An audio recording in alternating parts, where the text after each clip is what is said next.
What is up, wrestling fans? Welcome to another special edition of the Smark Moment Smack Talk podcast. I'm your host, as always, Tony Mango. Joining me, as always, are Robert Felice. Hello, everyone. And Callum Wiggins. Hello, you as well. All of you out there, you, and especially you over there in the pink shirt. I hope somebody's listening to this going, oh, me? Yeah, you.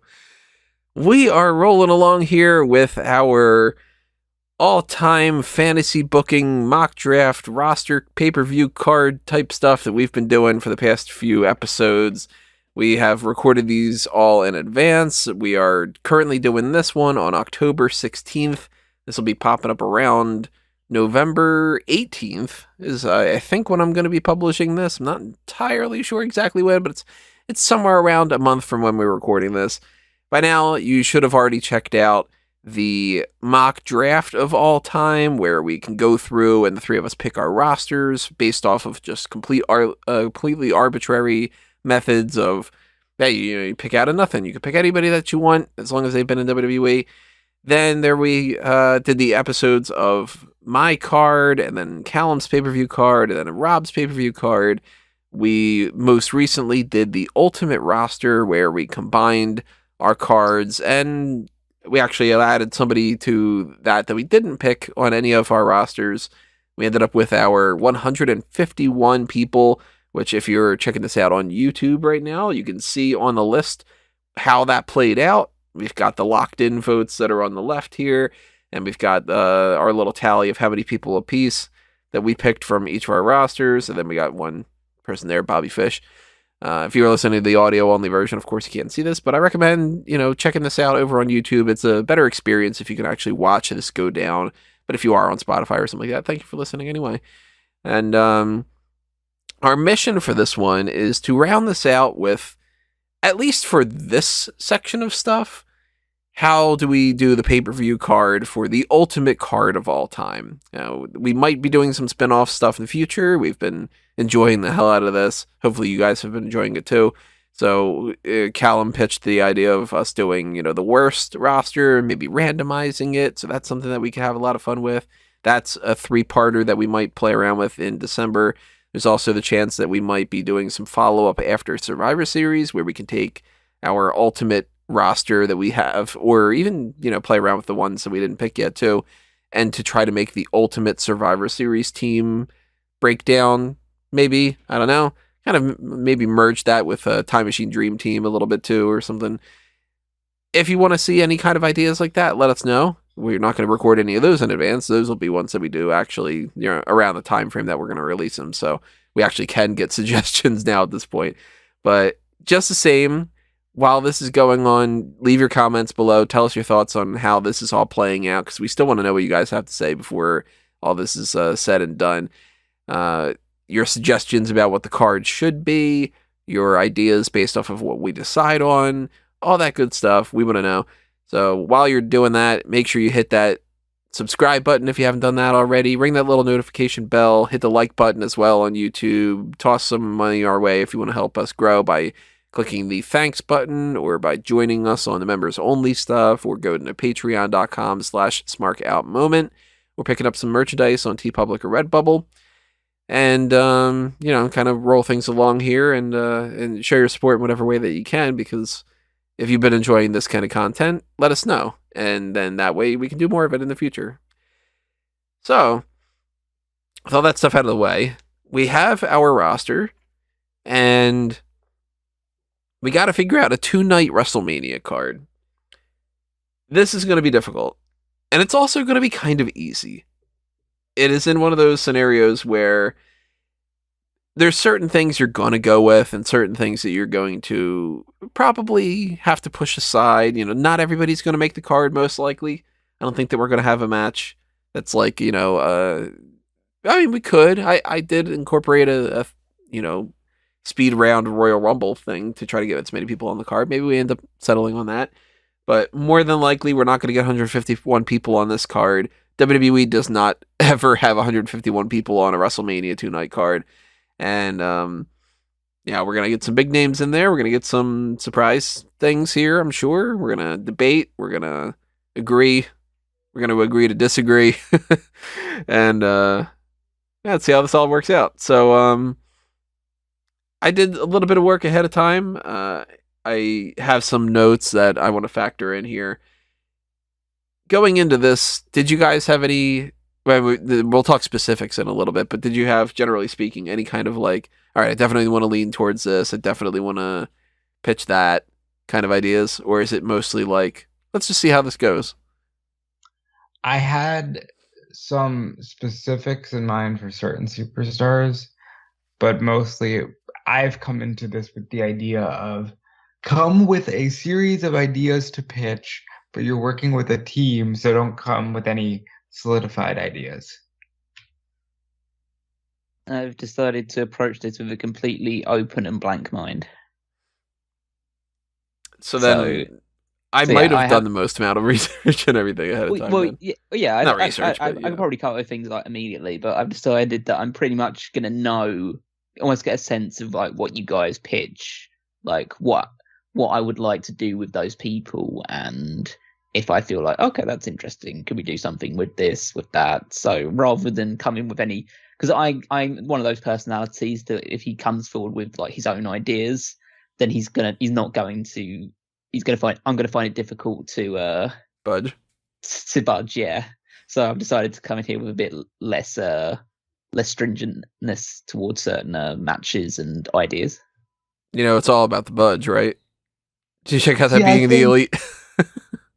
This is a month past that when that episode airs when you guys are hearing this, but that made me laugh so much with John Silver. You know, it's all about the budge, whatever. We should definitely do, by the way, another spinoff of this. Definitely do like an AEW roster thing. It's not quite an all-time thing when the company's only 3 years old, but I mean, we can play around with that too. What were you saying, Rob? I think it's just easier to be like, hey, let's not come in here with anything solidified, because you are working with a team and you can't just be like, yeah, fuck your idea, pal. Right. Teamwork. So the things that I did ahead of time, I did write down some basic ideas, and I kind of more so have lists of, okay, with this person, who would I potentially pair them with on the side? I'm not going to bother to put them up on the screen because it's just kind of haphazard notes and, that kind of deal. Instead, we're going to focus on what we have our screen here and our ultimate card breakdown, which I've grouped together tag teams and stables and not every variation that we could possibly do because, for instance, it's a little bit too hard to have, say, DX, the Nation of Domination, the New Age Outlaws, the Click, and then also have a thing right next to it that would be Evolution. Some of them, of course, we just know offhand. We don't need to have this for a reference. Like, we didn't need to have the Legion of Doom, Road Warrior Hawk, and Road Warrior Animal, but I was just like, you know what? Just so we don't lose track and we don't have Hawk and Animal in a different spot and then go, God damn it, we forgot about the Road Warriors. Like, I grouped the tag teams together. You could see in this, like, pinkish purple color, this are all the women's superstars that we have, just so we can not lose track of any of them on the list, and then a whole bunch of other people on the side here, too. I would think what we should try to aim for is 20 matches. 10 per night. That's, like, probably the absolute most that we can get, without it being like, this is absurd. Yeah, I would say that's a good number to aim for. And maybe we settle on every match that we can think of by using these people and then go, okay, well, what do we ultimately cut? Or maybe we get closer to the 20 match kind of limit and go, oh, you know what, we're pretty solid on that. We don't need to book the rest of the people, and they could just, sorry, I don't know, whoever might end up not making the list. We don't even know. We might be like, man, we didn't figure out anything for Goldberg, but, it happens or something. Yeah, that seems to, I think that approach would work. I would also say fundamentally, just because it appeared on both of your initial rosters, that it's going to be, if we do get 20, it'll be 20 unique matches. nothing where it's going to be whoever wins on a night 1 of WrestleMania then goes on to a night 2 type thing. We're not having any of that. There's too many people. Yeah, I don't think that we Yeah. really can fit in too many ideas of like tournament type based things or anything. I think we kind of have to leave that to the pre-WrestleMania 2 night kind of scenario if we were to do something like that. Which of course we're not going to bother to book like an entire year's worth of things heading into that, but we also should definitely try to limit the amount of multi-man, multi-opponent type of things, so we don't have 15 battle royals just to get everybody in there, or I'm here's totally cool with the idea of cutting people out. Even though this is like the ultimate roster, I don't feel like everyone should make the card. Yeah, like I mean, realistically speaking, on this, just the tag team side of things, 1, 2, 3, 4, 5, 6, 7, 8, 9, 10, 11, 12, 13, 14, 15, 16, 17, 18, 19, 20, 21, 22. We have 22 tag teams that can actually split into even more. Like, you could technically have, like, Wyatt and Strowman as a tag team, Harper and Rowan as the Bludgeon Brothers. Like, that's way too many tag teams that we can get all the tag teams in there. But we can get, like, a 10-man tag. And we can do a fatal 4-way between 4 different tag teams, or we can play around, we can see what happens. And like anything, we're not going to have anything completely settled on until we settle on it. So even if we have ideas in mind, we might go, you know what, but we'd rather do this, and now we got to take that person out, and that kind of deal. So I guess let's just kind of get started here. I think maybe one of the things that we could do, just to kind of give ourselves something to work with, is to try to focus on the women's division and whittle that down, because we've got, I think it's 36 names, if I remember correctly. Yeah, 36 names here. So if we settle on all the women's division matches that we can think of, then we can kind of have that in the bank and then go, okay, well, that's, say we end up with like 8 matches, and we go, all right, we're probably going to have to cut a couple of those, but at least we know those are the ones that we're working with. Maybe we end up keeping them. I don't know. Maybe we end up with 5 matches. I don't know how we'll play it out, but I had a couple ideas in mind. I want to get your ideas of some of these. The way I kind of look at it, I'm going to try to copy and paste things and drag things over and stuff, without accidentally deleting anything.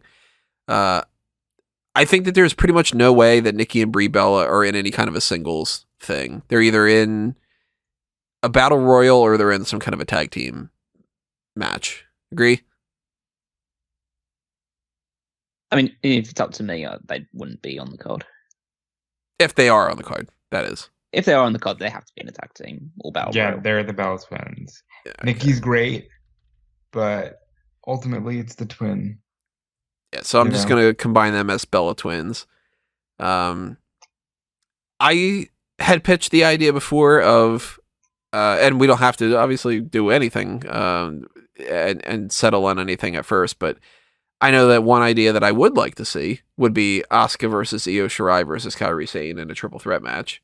But we can also do Kabuki Warriors. We could also do Sky Pirates if we were to do tag team things, or we could just do singles matches for any of them or something. Mm-hmm. What about like preferences would you guys have? Do you think that it's better to kind of go like lean a little bit more towards like Asuka solo and Sky Pirates, or maybe do like, you know what? I think that it's better Kabuki Warriors, or all 3 of them in like a Kabuki Sky Pirate Warrior combination stable, or Kabuki Sky Warriors, Sky Kabuki Pirate thing, Skywalker Kabuki, whatever. I don't know. I would say if we ended up having a tag team and a single, I'd go Asuka single. But there's nobody that stands out to me that I'm like, okay, I think that Asuka singles match needs to be on the card. Yeah, when I think Asuka, I think Battle Royal, and the way that you guys have spoken so far, I don't know if we're actually going to do a women's Battle Royal, get everybody on the card kind of thing. And I'd ideally want to avoid any battle royals when we've got this amount of talent here. Even to, I'd rather it'd almost be to the point that I'd rather just people get left off rather than just throw a load of people in a battle royal, because that wastes one of the 20 matches we could do. Depending on And how we end if we up do with one that, for the women yeah. and one for the men, then it would be it'd be wasting 2 of the 20 matches that we would intend to do. I don't know about what it would do in that regard. It's the difficult thing with the women in particular is the fact that most of the actual like top end women's wrestlers are all of this era and have thus fought each other multiple times beforehand. Yeah, I mean, it's something that you could just say, how about you do the 4 horsewomen in a fatal 4-way, but They can do that. You know, yeah. They can actually do that. So like, I would rather try and avoid for the most part things that they could actually realistically do still. Well, in that spirit, one of the matches that I'm really thinking about when it comes to the women is Ronda Rousey and Shayna Baszler. And we don't know if they can actually do that because we don't know if Ronda will ever come back. And I like the idea of doing that. That was one of the matches that I had in my notes as Ronda versus Shayna in a submission match, or like an MMA kind of style match.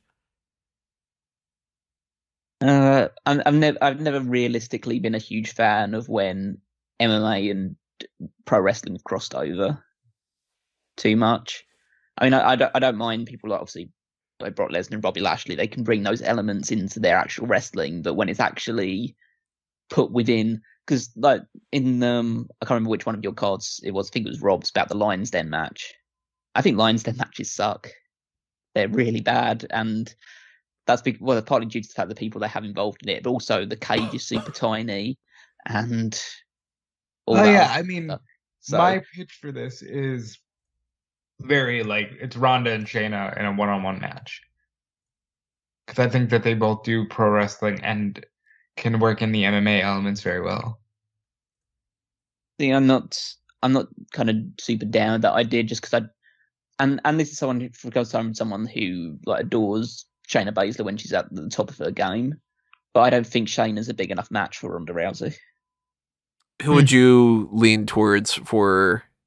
I mean, we don't need like a Ronda singles match or something, but if you have that kind of in mind, because nobody stands out to me as being like, all right, Ronda versus so and so is, hey, that's one of the women's title matches. I'm assuming we probably end up having 2 women's title matches and probably a women's tag. I wouldn't want to really be like, let's focus on like Ronda versus Bull Nakano. I'd be like, we could do something better than that. Out of the group that we have laid out, I'd say Bianca Belair is the one that makes the most sense. Ronda Bianca, huh? It's a match we haven't seen. Bianca's whole gimmick is built around the fact that she's the most athletic and physically gifted woman that one of the most physically gifted women they've seen come through. And Ronda Rousey's basic reality is the fact that she is a forerunner in terms of women's athleticism in UFC and coming into WWE as well. So that's the one that screams to me as the most interesting matchup for Ronda. I could potentially be sold on that depending on how we play around with the rest of this. Here's an idea that I had. See if you guys are on board with this. I mentioned the women's tag.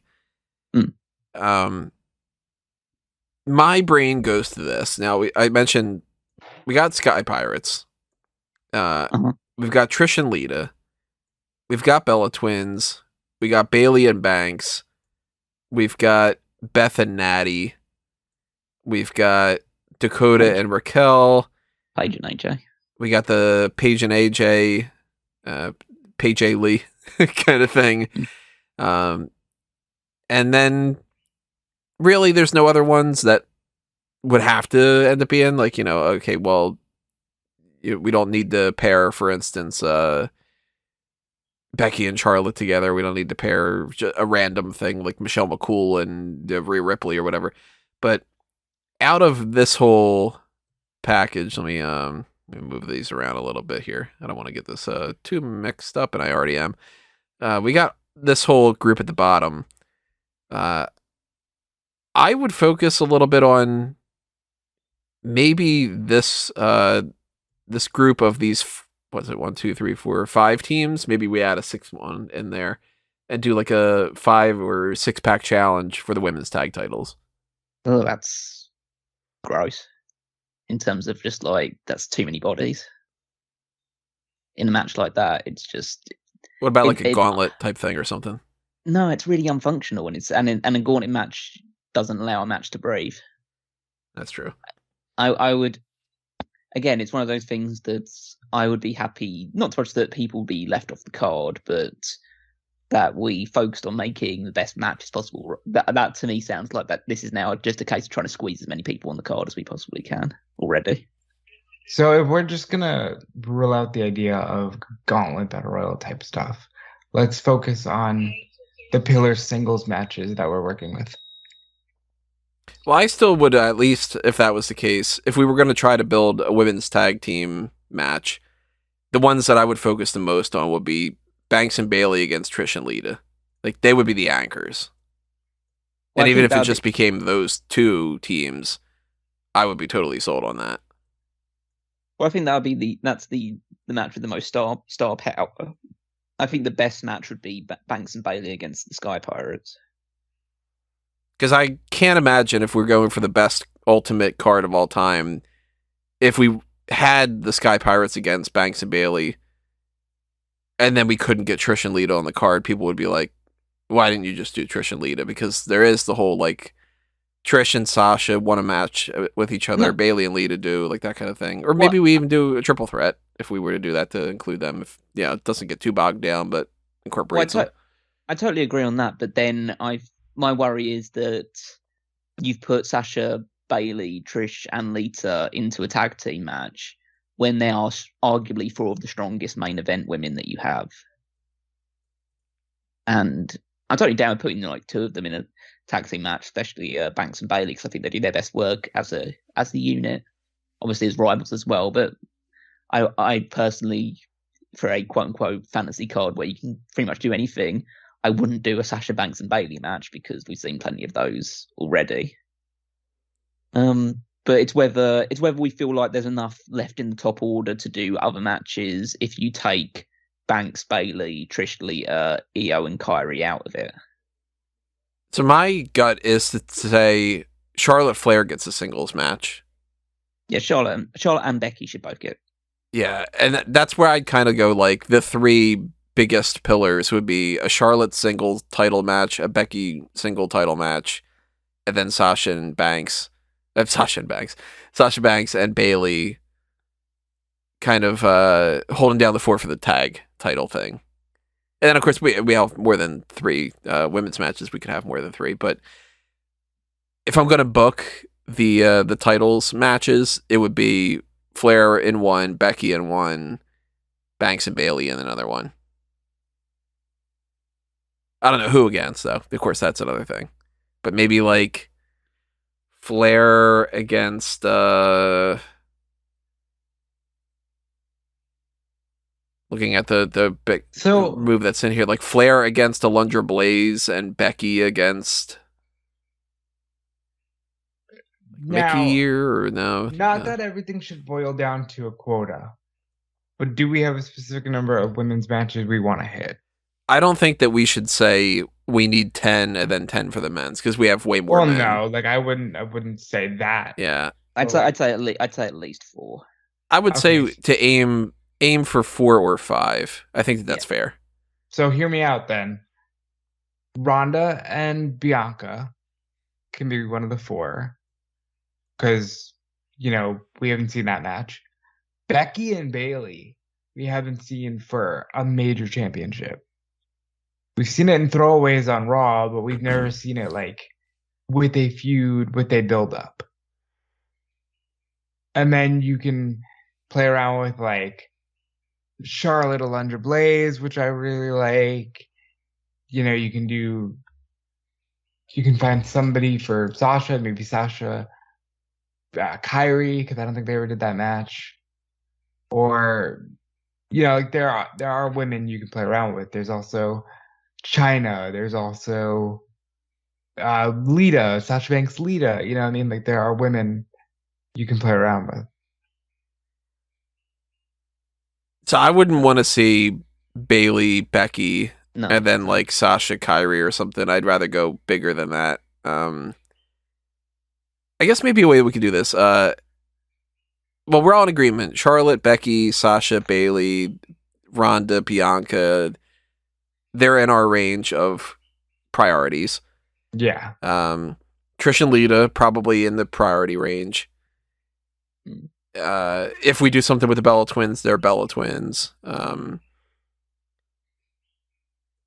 We got Asuka, we got Kyrie, we got Io. They are somewhere in that priority range. I would argue to maybe try to make Chyna in the priority range, but I don't know. That's kind of where I was going to get at, was out of this other group that we have going on, like, you know, Mickey and Alexa and Victoria and all that.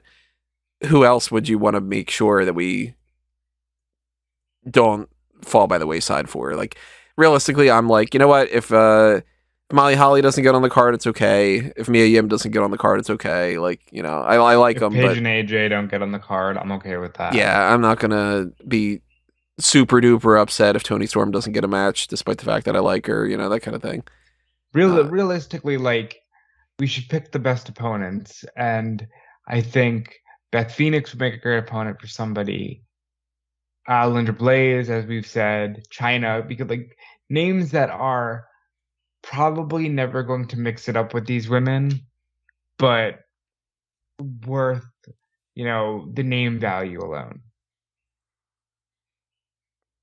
The standouts for me would be on this list: Chyna, Alundra, Karma,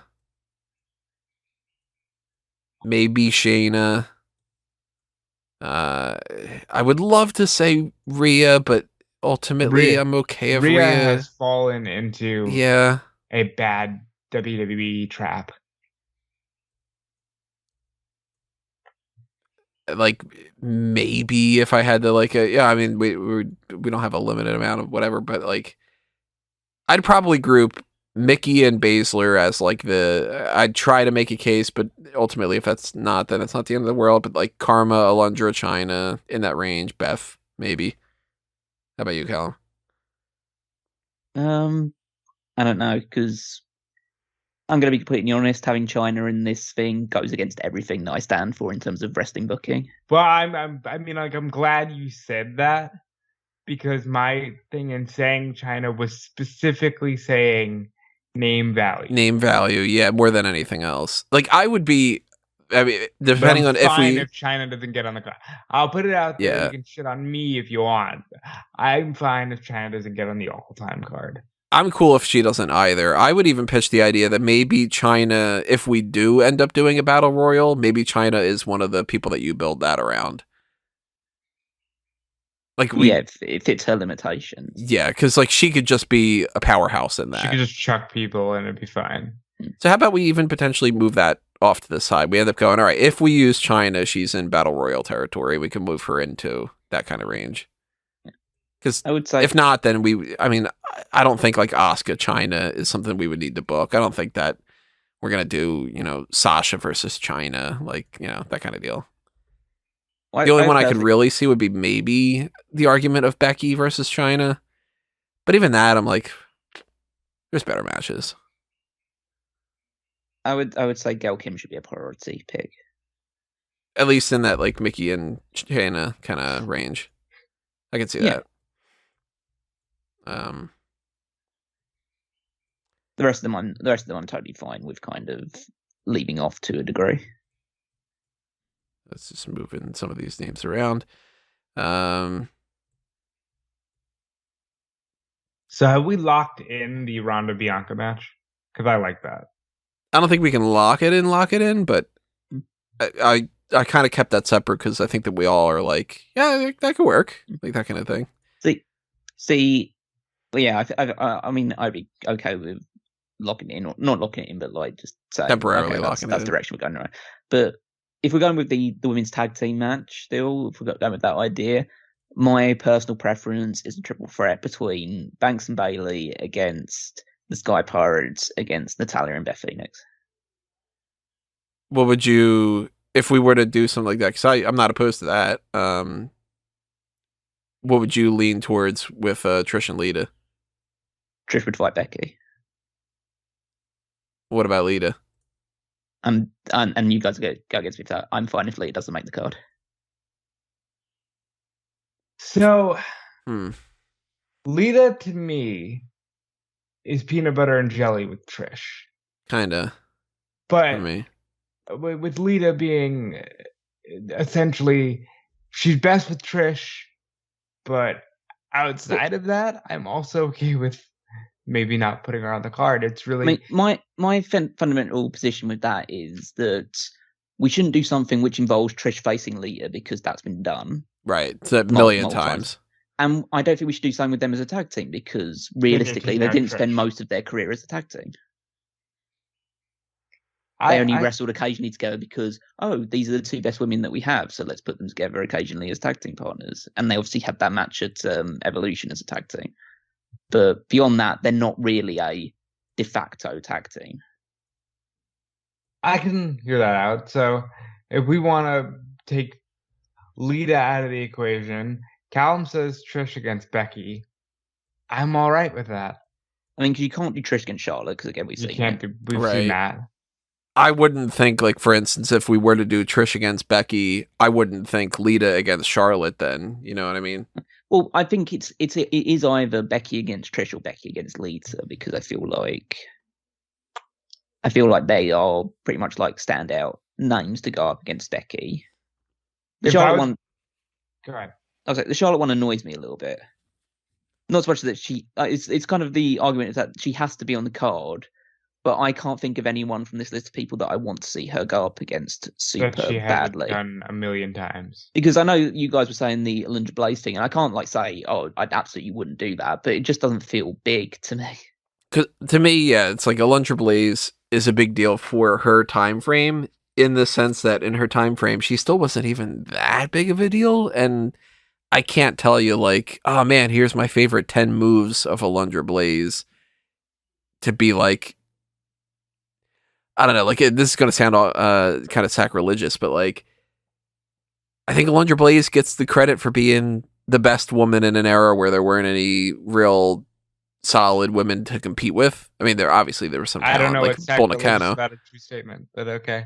Like Bull Nakano is talented as all hell, but in WWE, you know... all the best women that were in pro wrestling at the time that Alundra Blaze was about were in Japan. Right, that kind of deal. So it's like, yeah, Alundra Blaze is a big deal for WWE in that era, but if you take exactly the same Alundra Blaze from that time frame and you put her in the roster from 3 years ago, maybe she's a mid-card talent, you know? Like, so it's like, star power-wise, I can see the pitch for Alundra versus Charlotte being like, okay, you were the queen of the one era, I'm the queen of this era. But do I really want to see the match more so than Charlotte versus Karma? Or Charlotte versus Mickey? Like, you know, like... Well, Charlotte versus Karma doesn't scream out to me as particularly interesting as well, because Charlotte works best as a heel. And that's true, too, yeah. She would have to be heel. Karma Orson Kong working babyface in that match. And it just, like... But that's also an issue with a lot of these ones. But Charlotte is an issue in that way. Because you can look at a Becky Lynch and say, okay, and you've got Lita and you've got Trish. We haven't seen those matches. You can't necessarily... You can say that for Charlotte and Trish, and I don't know if I would want to see a Charlotte-Lita match. Charlotte, I look at, and that's where I, like, pluck well, maybe we just put her against Alundra Blaze for the name value, or, someone of that era for the name value, because she has to be on the card. But who do you put her against? I don't think Raquel is a big enough name to say all-time card. And Gail Kim would probably be the best match. But she's not as big of a name at WWE either. No. And then you're just like... And it is kind of a conundrum where, at least I think if we can do it, I think we all agree Charlotte should be heel. Yeah. So then it's like, who's the strongest babyface that could go up against her? Kind of, in a way, it's...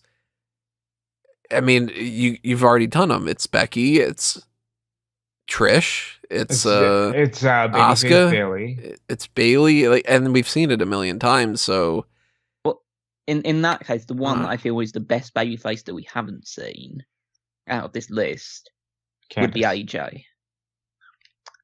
Yeah, AJ too. And then that feels like that's kind of not up to snuff in my mind. Big fan of AJ, but like AJ's a weird one because I love AJ, but if I'm playing fair, it's like, can she go 15, 20 minutes? Are we kind of then leaning in a direction which suggests that Charlotte shouldn't be in a one-on-one match? Maybe that she needs multiple people to go against, not because of her lack of star power, but because to boost we're not going to her opponents, and you gotta keep it fresh. Maybe that might be a way to get around that. There is an argument too, by the way, for the AJ Lee thing. You could make the argument AJ had the give Divas a chance thing, and to be like, hey, I'm the one who really started the whole thing. Like, you could do that whole thing. Yeah. And Charlotte Flair considers herself the opportunity. Yeah. AJ Lee could basically go into the feud just in the like, I work to give all women an opportunity in this business, and now you're claiming to be the only opportunity out there. I like that as an idea. What about this potential thing? I don't know who would slot in there, but maybe like a either triple threat or a four corners, like a pillar of their era type of thing. Like, I like it. Maybe like Charlotte, Mickey, AJ, and Alundra. Is Mickey the pillar of her era?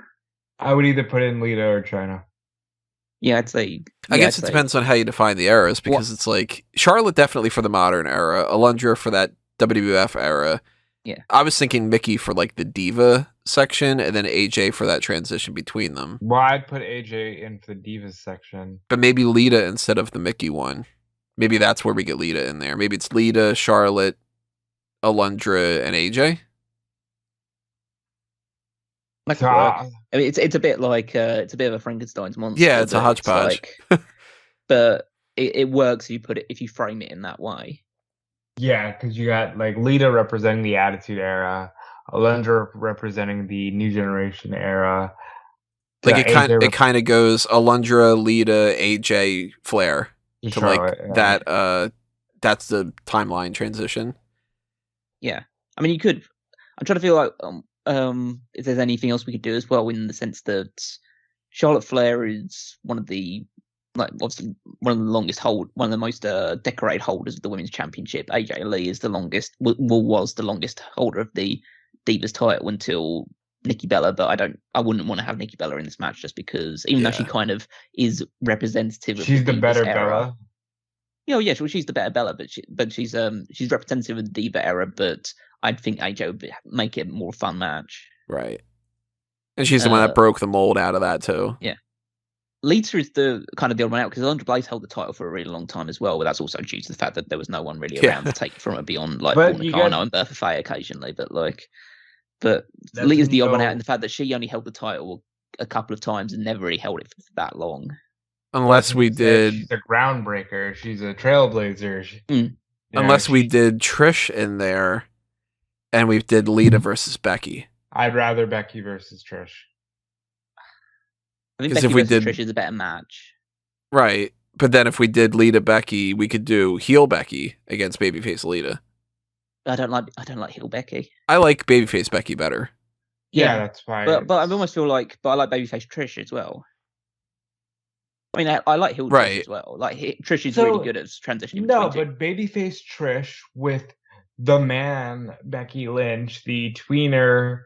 Like leaning a little bit towards the heel in that match, but not heel. In that match, exactly. No, yeah, I think Trish versus Becky is the better match out of the. And I think Lita fits in here more because she can do her high spots and not be. She can do a moonsault. On doing all the flow stuff in between it. Right, and then she can be the one who's selling for 7 minutes magically because it's a multi-woman. And then. So we have them as a fatal 4-way. If we had that as a 4-way, Just moving these off to the side to see about that. If we ended up having that, we had potentially Rousey, Belair, Lynch, Stratus, triple threat with these teams for the women's tag. Then if we tried to lean towards a fourth, maybe a fifth, or we already have four, so maybe a fifth match. Wait, 1, 2, 3, 4, yeah. If we did want to do a battle royal, we could with these names of people, and then that would end up being 22 people in the battle royal. So maybe we would cut 2 names and just do it for 20. But we could have Asuka, Chyna, Karma, Mickey, Rhea, they're people that could have a fun, Bull Nakano comes in. Is she going to be the one that storms through, or is it going to be, the standoff kind of thing between Karma and Bull Nakano? And does somebody like a Raquel eliminate Chyna to prove that she's more powerful? Or if we were to do a battle royal, I think we could just sort of go, and then everybody else goes to the battle royal, then we're kind of good with that. Because there's nothing that stands out to me as being like, all right, we would need to have these other names on there in singles match. I wouldn't go all right, we have to pitch Michelle McCool versus somebody. No. I'd battle royal them probably. There's some good matches that you could obviously do in singles thing, but we've seen Mickie James versus Asuka. We've seen Mickie James versus Gail Kim in TNA. Asuka versus Gail Kim would be cool. Asuka Kim would be cool. Asuka Karma. Asuka versus Karma. Yeah, that'd be cool. That could be a fun one. We never really saw Baszler against Asuka. Nope. We haven't seen it as a properly built up singles match with arguably the 2 most dominant women in NXT history. But that's something they can do still. They won't, but they could. And both of them, when they came to the main roster, they kind of fucked them up. Not that in our fantasy thing, we couldn't just be and we wouldn't, because that's the kind of way that we would. Well, at the moment, maybe we are thinking about the rest of them in the battle royal, which sounds a bit harsh, but it's just a case of that's. There's not a whole bunch of real estate to give up. Yeah. Well, the only argument that I can see there is basically, do we go with the Sky Pirates or do we go with the Kabuki Warriors for the women's tag? Oh, that's true. I think Asuka's a bigger deal than Io Shirai. So I personally rank them Asuka, Io Shirai, Kairi Sane.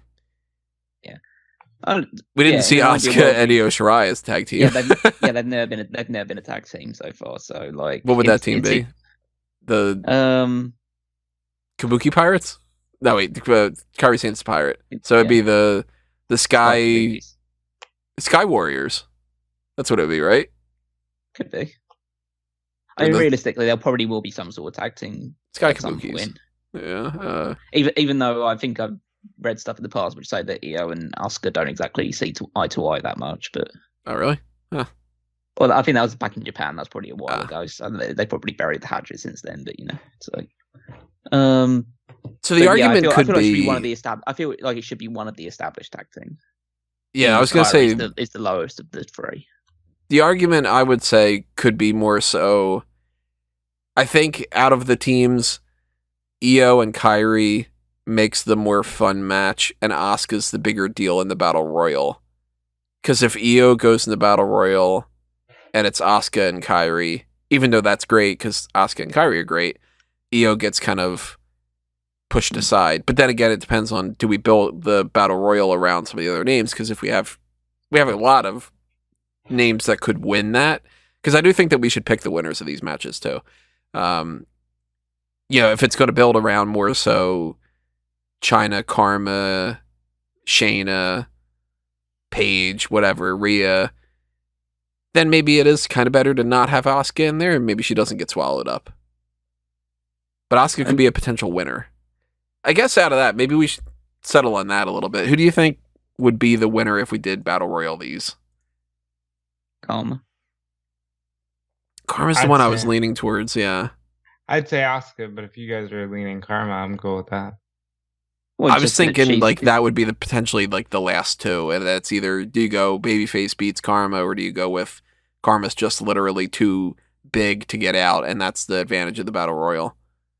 Well, yeah, that's what my argument was, the case that battle royals lean more towards the bigger people in the match, so I would have gone with Karma as a victory in that one. I'm personally, I would lean towards the Kabuki Warriors as the tag team because they're the ones that actually won the tag team championships. They were featured far more heavily as a tag team because Sky Pirates were only really together in NXT for a couple of months. That's true. They never actually reached the main roster, so the Kabuki Warriors, even though I do like the Sky Pirates and I thought they had more chemistry, the Kabuki Warriors are the more established tag team of the two of them, and Asuka is the more established name. I'd be okay with that. What So about I'd you, rather Rob? have her on the quote-unquote main card. What do you think, Rob? Switch Ira into the Battle Royal, Asuka into the tag? Yeah. And then we kind of... That leans even more so to Karma winning the Battle Royal, and then the final of that. We don't need to, obviously, we're not going to book the eliminations of this, but like it could be like Karma in the final against, I don't know, Mickey or something. Yeah, I'm alright with that. That could be cool. That could be... I'm confident that could be our women's division for this card. The women. Women. All right, cool. So then I'm going to somehow do this. I don't know how I'm going to quite keep track of exactly all of this, but we'll see if maybe I can figure out a system for this. Battle Royal names. Let's put Karma in here. Let's move them here. This is not in any particular order other than that Karma is there. And then let's go Battle Royal. And then maybe move these off to the side and go. This is 4-way, so let's move them there. And this is triple threat. So let's do that. And then I guess let's constitute these tag teams. So Kabuki Warriors versus... I don't like the Golden Role Models name. What about you guys? Bailey Banks. Is that better than the Boss and Hug connection? Oh, that's right. That was the other one. What are Natty and Beth called Divas again? of Doom. Divas of Doom. That's right. They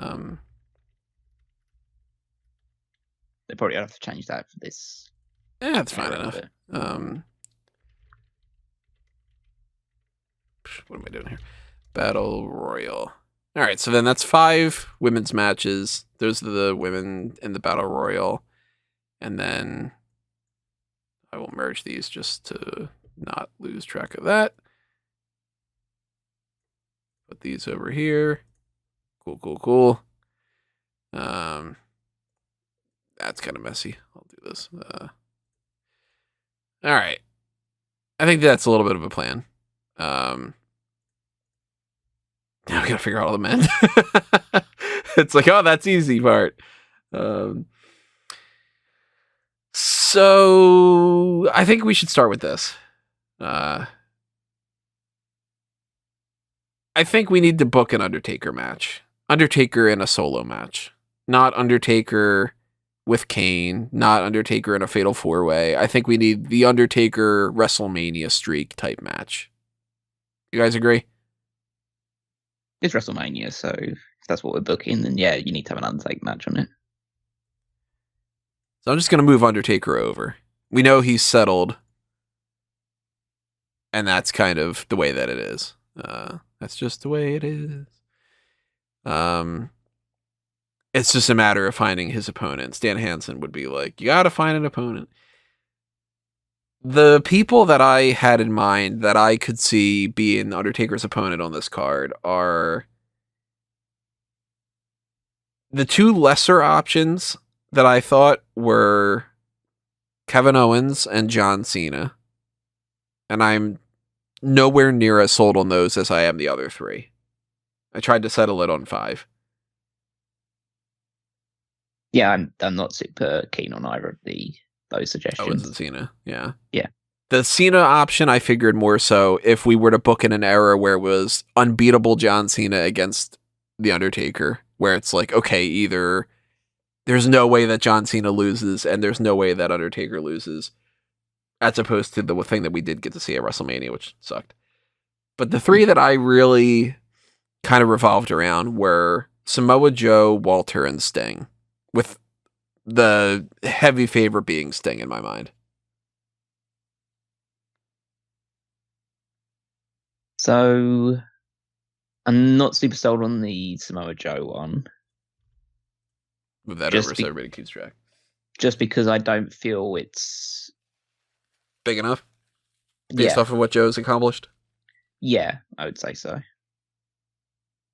I would say Sting is an obvious choice and definitely should be in the consideration. I think I've already spoken to you guys about this, but I think Walter is an excellent choice just because of the mere presence alone. I feel like just looking through the list of people, there is an argument for Goldberg. Just because if it's an actual fantasy Goldberg, yeah, rather than what we end up seeing. But I feel like even just seeing what it ended up being has soured me to that possibility. So I don't know if I want to book somebody in a match where either one of them could end up being really hurt. Yeah. The thing about The Undertaker is that he was around for so long that he's actually fought basically everybody. Mm-hmm. So it's hard to find matches that are both interesting enough and compelling enough, but also matches that we haven't seen before. And also matches that fit his style because, if we could get Prime Undertaker against Prime Randy Savage, that's probably a lot of fun. But is that better than Prime Undertaker against Prime Sting? Probably not. If we could do Prime Undertaker against Andre, yeah, of course that's the biggest possible giant Undertaker can fight. But if I'm going to have him fight anybody, do I really want to have him fighting the lumbering giant of Andre the Giant? I'm going to lean more towards Undertaker versus one of those other three as the match quality is going to be better. Yeah. So I lean towards Sting between those. The argument being a little bit later on, I'll just say right now, Brock Lesnar Walter is something I had in mind. Yeah, I don't think I can think of a better match for Walter than Brock Lesnar. I had playfully thought of the idea of if we were to try to get somebody like a Bruno on this card, Walter would be the opponent for somebody like a Bruno. But I think Walter Lesnar is the best match we can possibly do. Well, I was actually tentatively with the idea of thinking maybe Bruno would be a good choice for Undertaker as well. I definitely can't can't sign off on Bruno Undertaker over the other three. I just wouldn't be interested. Bruno Undertaker would be a lot of fun. And fundamentally, you haven't seen a Bruno match. The footage that I've seen, though, I'm there's nothing that sells me on the Bruno stuff. That style's just not for me. I'd rather do something a little bit more akin to your Flair versus Bruno War Games type of scenario. Especially over the other ones like Sting and Undertaker and Joe and Undertaker, that kind of deal. Sure. I would lean more towards Sting because there's nobody on this that I think I would go, okay, if I don't do Sting Undertaker, what do I do with Sting? I go, is it just Flair again? With some kind of thing against Four Horsemen? Is it just... Because, I don't want to see Sting versus Bray Wyatt over Sting versus Undertaker. Or, we've seen Sting versus Bret. We've seen Sting versus pretty much everybody except the only other ones that I could see myself being okay, you might have something there, is Sting and Shawn Michaels. And if I'm going to go Sting Michaels or Sting Taker, I'm going Sting Taker. I did also think of Sting Michaels, but I don't think... I guess my argument against Sting Taker is everybody says Sting Taker, so can we find another match? But that's just fundamentally to try to get more discussion in there. Because Sting Taker is probably the best Ultimate Fantasy way to go. I'd put Sting Taker on there more than in the other ones. Even if it comes down to we might not have a spot for somebody like Joe. That's where my pitch goes, at least. Sting Taker.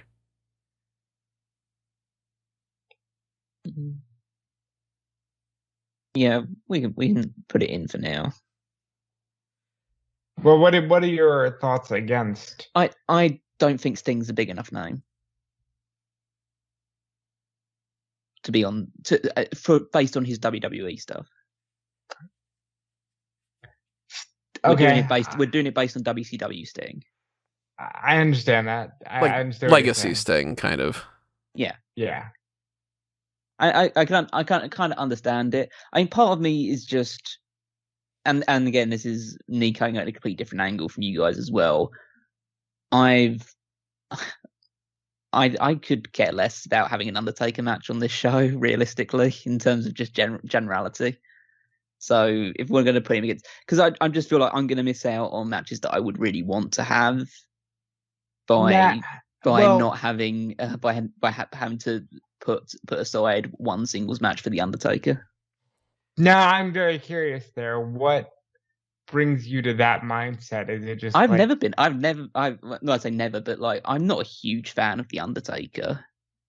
Well, I think his 07-08 run was definitely but he's also in my mind. He's the catalyst for spooky wrestling bullshit, in the sense that he's why we have a Fiend. He's why we have the stuff that ended up happening with like Papa Shango and stuff like that. He's not. I mean, that he was kind of that same era and stuff like that. But that to me is like that stuff has continued and persisted because of the Undertaker. Whereas I like wrestling to be, sports orientated. Yeah, like Callum's card would be more so you would find more of a spot for the Steiner brothers against American Alpha than you would an Undertaker gimmicky match. I definitely have that match in my mind. I would look at that and go, if that was on the card and there was no Undertaker thing, I'd be like, it's the all-time WrestleMania. Oh you yeah, gotta I know, have it, I know he has to have it and stuff like that, and that's why I'm not super invested in this discussion, just because. Yeah. Well, you guys can lead this part of it absolutely, and I do agree that Undertaker needs to have a singles match at WrestleMania. I'm just not invested in it because I don't care about seeing the Undertaker have a singles match. I mean, I think that's fair, but I also just wanted to have that discussion. Yeah, have the discussion. I understand. It's just Undertaker only got good to me when he started having good matches. When it was like Ministry Undertaker or like especially Dead Man Incorporated, Big Evil Undertaker, which is like the worst iteration of Undertaker. Go listen to a Paul Heyman SmackDown podcast in the archives. We talk about that a lot. Definitely. Yeah, and it's just I think when he has good matches against other good workers, then it's great. It's just a case of it doesn't happen a lot. It happened a lot towards the end of his career, so it's kind of like end game Undertaker. It is weird that with a guy like the Undertaker who has been around from the Hogan era on through the Austin era, when I think of like what Undertaker are you putting in the ring, it's probably the one at the back end of his career. Yeah, in like I'm not thinking 94 Undertaker. I'm thinking WrestleMania 25 kind of Undertaker. Yeah. Yeah, I'm thinking basically any Undertaker post, like his match with Kurt Angle at No Way Out 2006 is probably when I started. Okay, now I'm into the Undertaker because he can work. Yeah. Or he's actually, I say he can work. He could honestly work, but he's having consistently good matches now. And that's so interesting to me because anybody else on this card, like if you say, "What's your Shawn Michaels? Is it 97 or is it 2010?" You're probably gonna say 97, but with Undertaker, it's like, nah, I'd rather him at the back end of his career. So why don't we try to take it into this account? Since Callum's point of view is, we don't need the Undertaker type of thing, and the Sting thing's not a whatever. If we combine those two, that means that we not only get that type of match that pretty much people would be like, that's kind of crazy you didn't do it, but it's also that symbolizes that style and leaves open the discussion for other people to be in one of the more athletic type matches. And then we can kind of make sure that there's a balance, because then there's like, all right, yeah. And not that we wouldn't do it anyway, but like, all right, we know that we've got the gimmicky match, because that could be, we can tweak stuff too. Like we could just be like, and that's a casket match or something. We can add some elements to this down the line. Where do we put the titles? That kind of deal. But we could also be like, all right, we know we got the gimmicky thing. Let's try to figure out the counterbalance of that for some other different types of styles. Like, and that Undertaker Sting was on my mock draft card. Something that I'm still hinging on that I think is kind of a counterbalance to that or whatever that was pitched from Callum's card. I would totally be on board with Daniel Bryan versus Kurt Angle. I think that's the match we do. Like, there are so many people that we can pair off that are in that range of like, let me move Joe and Walter. We're not getting rid of them on there. They're still on here. That's why they were in blue. Angle, Bryan, there's great performers between Styles, Perfect, Dean Malenko, although we probably would go more so in the cruiserweight range when it comes to him, maybe if we have the ability to do that. Jericho's a great worker, like that kind of deal. But I think kind of fundamentally, if we're going, and there's Shawn Michaels too, Angle Bryan, it's hard to kind of go against that unless you start pitching in, but what about Bret? I was going to say Bret Hart. Well, yeah. See, even though that's the match that I put together, that's only because I couldn't do Kurt Angle versus Bret Hart. Now, the tough thing about that is, if you take Bret out of the Hart Foundation, you do take out the potential of a Hart Foundation match with the leader. But if you keep the Hart Foundation together, who do you put the Hart Foundation up against? Now, I will spoil this. Rob and I were kind of talking out of our ass after we recorded, and we ended up spitballing this idea, and it's something that I don't think that we'll probably end up going with based off of the way that this card's laying out, but it is something to think about. You've got Roman Reigns in the Shield here, but you can do Roman, the Usos, and I forget who it was. It was more like Umaga, Yokozuna. Umaga and Yokozuna were the other two, yeah. You could do the Bloodline like that against the Hart Foundation, where it's put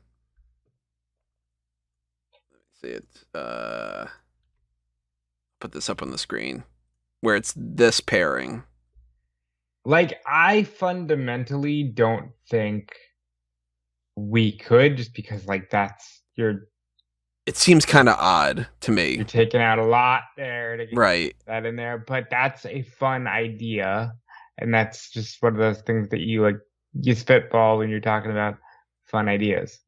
And I kind of look at it as like,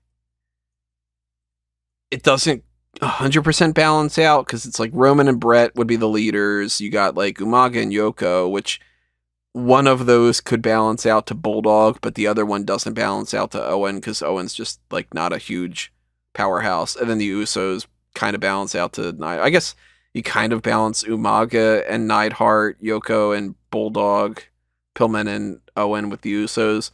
It's something to think about, but I am more interested in Bret in a singles match than I am in him in a Hart Foundation match.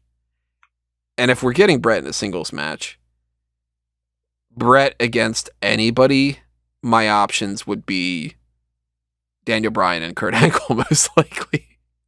Well, it's the interesting thing is that I would really like to see, obviously, Kurt Angle against Bret Hart, or Daniel Bryan against Bret Hart, or obviously Kurt Angle against Daniel Bryan. They all seem like the perfect free combination, and I don't want to put it in a triple threat because that feeling like that dilutes it. Yeah, it has to be singles, I think. Yeah. I think that Kurt Angle versus Daniel Bryan would be the more exciting match, because Bret Hart's style is a lot more cerebral and a lot more considered in his approach. I think that Daniel Bryan and Kurt Angle are more at liberty to just throw caution to the wind more often, and so that would make the match more dynamic. So here's a thought. What about Bret, Chris Jericho, Kurt Angle, Daniel Bryan? Not Bret Jericho. Sorry, I like Jericho. Not that much. Bret's very good. I'm gonna say this, and Tony will shoot it down. Maybe Callum will listen. I think Kurt or Bryan could have fun with the Bruno. Yeah, I'm certainly going to rule out a Bruno singles match. I'm kind of not sold on. I'd rather see there's two against each other rather than I guess saddle one of them with the task of building the Bruno match up. I mean, fair enough. I just thought I'd spitball it out there. I mean, I'm kind of interested in the idea of Bret against Jericho could be interesting. Bret against Styles Oh, there's Styles too. Yeah, that's could be right. interesting. Bret against Joe or Punk or someone of that kind of build and that more wrestling orientated style would probably be the right fit. I mean, the idea of Bret can just wrestle pretty much anybody realistically and make Bret it could good. wrestle a broom, and we've got some on this card, and he could still have it, be good. I would be almost interested in the idea of Bret John Cena. Bret Cena's interesting too because I did that match. Go me. Yeah, just because he's like the pure wrestling guy, and Cena is one of the people that really typify sport entertainment. Obviously, he can work. He can have really good matches. But I feel like Bret could really hone in on the fact that Cena doesn't really know what he's doing and he's clumsy and all that other stuff. And I mean, if anybody's going to get John Cena to have that great match, Bret's in that camp. Yeah. Like, we've seen Cena versus Styles is great. We've seen Cena work well with Shawn Michaels. Like, if you put Cena against somebody who knows what they're doing like that, it's going to be a much better match than if it's like Cena versus, even though it's something to think about, Cena versus Hogan is not going to be a good match. Yeah. I mean, it's kind of the way that I'm now starting to picture it in my mind. Like, actually having Kane against Daniel Bryan just being an absolute balls to the wall, throwing each other all over the place, kind of that style of wrestling combined with just completely unbelievable, like, throws and dives and strikes and all that other stuff. Whereas we could use Bret as a means to elevate somebody who's not exactly the top of the line worker, but has a lot of star power. Whether that is a Cena or whether that's Hogan or... We never really got someone to see failed. Prime Rock against Bret Hart. No. But then again, where I'm do you not sure guys whether that's stand on, to me, Bret ideally is babyface. I liked his stuff as a heel in the Hart Foundation. Yes, but I think you probably work on better the as babyface in whole- a single, yeah. And then if you put like Bret and Kurt, Kurt's the heel. Yeah, Yeah. absolutely. If you do Bret and Bryan, I think Bret's the heel. Yeah, you'd have to do that, I think. No, I think Bryan would be.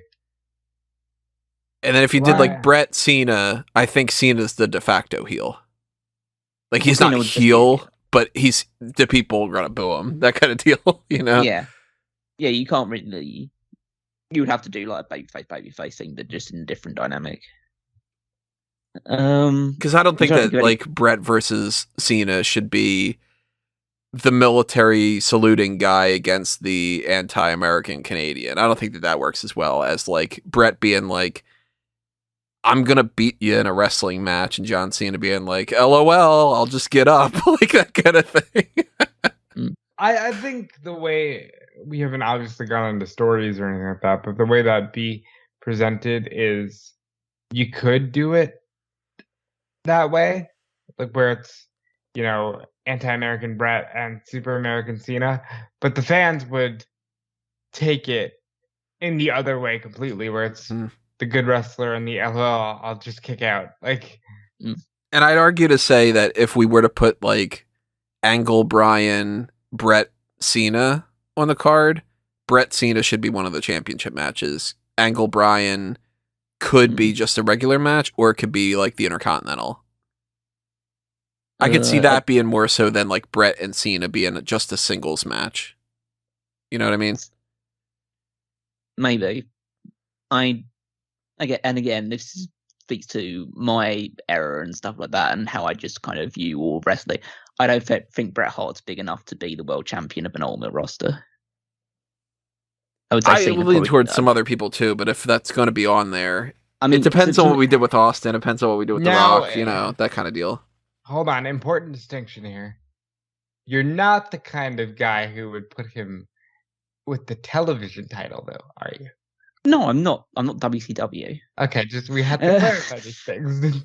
But like he's a like to me, if you're looking at the quote unquote ultimate roster, and I'd say this like he's on the same level as Shawn Michaels, and I think that in an ultimate roster that's Intercontinental title level. Now, my issue with you saying that is you did say when Tony booked his card that you were fine with Perfect being in the world title match. I think Perfect, if he had been booked correctly, would be a bigger deal than Shawn Michaels and Bret Hart. Here's a thought. Heel Bret Hart versus John Cena in a United States title match. Yeah, I could see that. Where Yep. it's The the Canadians American holding and the US Canadian title. thing, and Bret Hart either wins the belt or he retains the title because he is really good at winning matches by being sneaky. And he can out-wrestle John Cena. So it's like Cena's the one that's like, I'm going to either win back the championship for America or I'm going in as the champion and I'm fighting for that. And Bret's like, dude, I can roll you up and that kind of deal. That could be fun. And the fans are just going to enjoy it. They're going to boo Cena probably no matter what. And some people are going to chant USA no matter what. I think And you then that sold me opens on the idea. That opens up the room for, like an Austin or a whatever to be the world championship matches. Yeah, I think that could work. Confident enough to maybe put that down in that pile. I know we could obviously we could change things. Yeah, I'm fine with that for now. I would. Bret's not in the women's division. Women. Let's go. Bret, Hart, John Cena. I'll use this for notes. This should not be in the women's division either.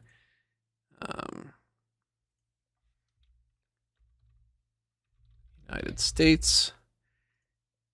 And are we, at least for now, comfortable with Kurt Angle, Daniel Bryan on the card, which may or may not be like Intercontinental? Yeah, I'd say so. Sign off on that, Rob? Yeah. That was one of the ones that I thought would be the easiest to book. Okay, so I'll take those out. Do I have them on the side thing here? I got rid of Cena and stuff like that, so I think you've got rid of Angle and Daniel Bryan already. So then let's knock out. I'll do the strike through for Bret Hart here, just in case we end up going back to the Hart Foundation idea, just to not lose track of that. If that's the case, I can't imagine that we're going to end up doing the Bloodline. Oh no, definitely with not. that. So I'll just take them out. That was just kind of one of those like, yeah, I don't know. Let's see what happens. Kind of deals. Like we're spitballing ideas, and you go, "Hey, let's do that." Who do you put with the Hart Foundation? Well, you put him with the Samoans because family. Right, the Family Dynasty, Ken's Family Dynasty kind of thing. If we are talking about some of those things, well, let's before we pitch over to another one of those kind of deals, how we thinking about Brock? Because Brock Walter, I do think, could be a hell of a just, let's see how they beat the living shit out of each other types of things. Right. Brock, the ones in my Brock range were, where is Brock on my list? Oh, I didn't do that. Shit. I thought that I did. So, looking at this group that we have on the left, and then looking at the people that are in that tag team division that are still options. I mean, we're not going to go like, and the Brock match is Brock against Ricky Morton. Of course it's not. But the Brock matches I think that stand out to me the most are Brock and Walter, as we mentioned. Brock and, I guess you could argue, Andre, but I don't think that that's going to be great. We've already seen like Brock Goldberg, Brock Roman, that kind of deal. As much as I like Bam Bam, he's not a big enough one for Brock. I don't want to see Brock against The Rock again. We never got to see Brock against Stone Cold, but I don't know. That's kind of, I think the matches really are going to be all that great. There's Brock and Vader. So I'm kind of in the range of, I would lean Vader, and Walter, because we've already seen Samoa Joe. We never got to see like the best version of that I think could have worked. Brock and Joe, if they could have had Joe at his like the peak that you can get Joe, probably would have been the one that I would have pitched more, but we've seen it. I'd go Brock Walter if we were to do that. Yeah. See, I'd definitely be cool with either of those two matches. I feel like they would work, but my mind then turns to recent Brock Lesnar and who recent Brock Lesnar has had his best matches against, which are And they're Daniel smaller Bryan, guys. Daniel Bryan, AJ Styles, Finn Balor, Seth Rollins to a degree. Like, he does really work well with smaller wrestlers. So then, that's there are why some people on this list that are in that range. Yeah, well, that's why my argument would not Jericho. I think Jericho.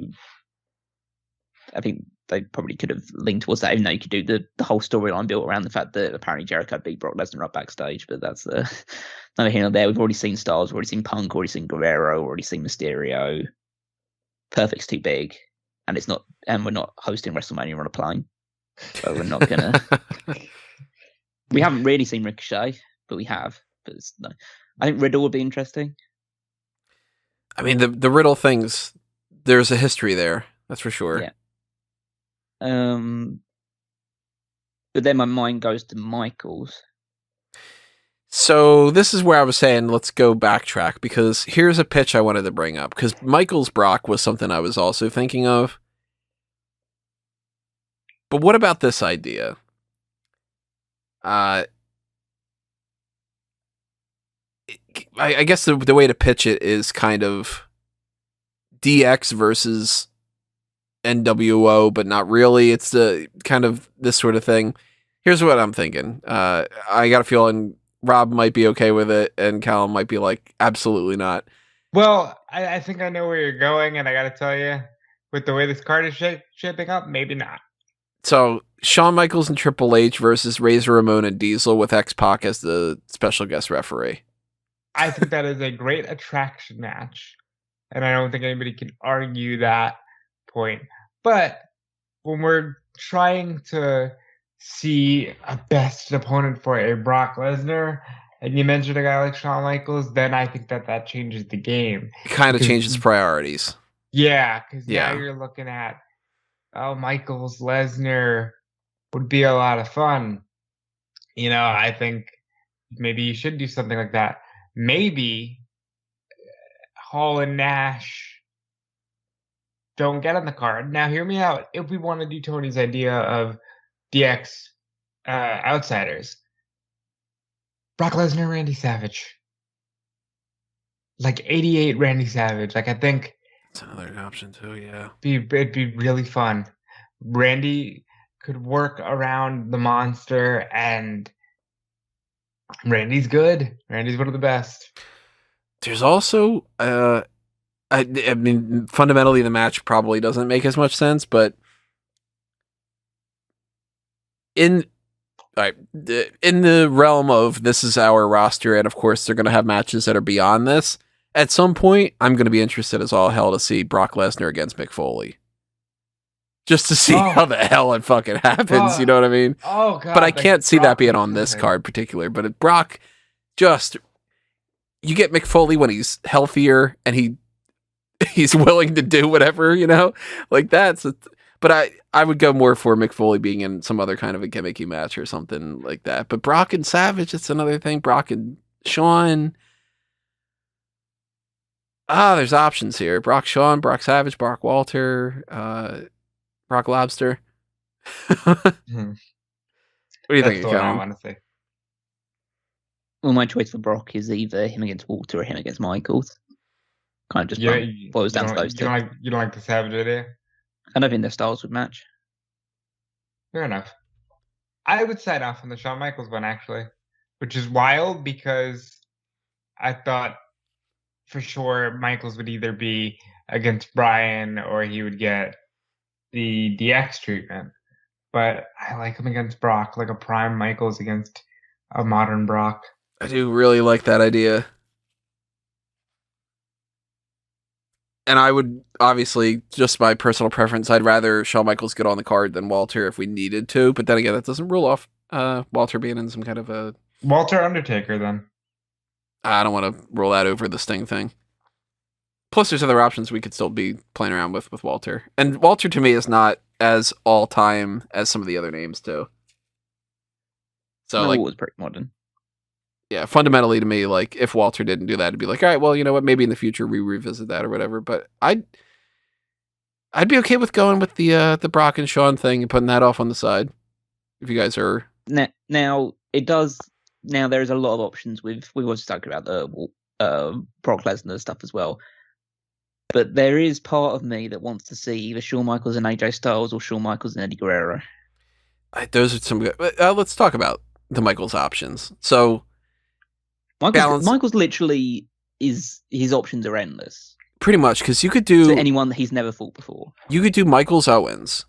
You could do Michaels in like that DX kind of scenario. You could do Michaels Adam Cole, although I think that's kind of low on the priority list.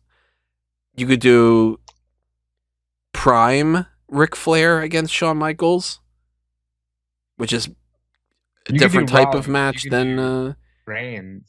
You could do Rollins, you could do Reigns, you could do Michaels versus The Rock, which we didn't get to see. Yeah. Michaels versus Savage. Samoa Joe, Mr. Perfect, CM Punk, AJ Styles, Eddie Guerrero. Keith Lee. I mean, below on the list, but still. It's like Michaels versus insert. Yeah, Michaels pretty much, has the options. Michaels would have a good match with Goldberg. He could figure out a way. yeah, that's true. You could do Michaels. I'd love to see Michaels versus Jake Roberts with the way that how they plan around that. I'd like to see Ray.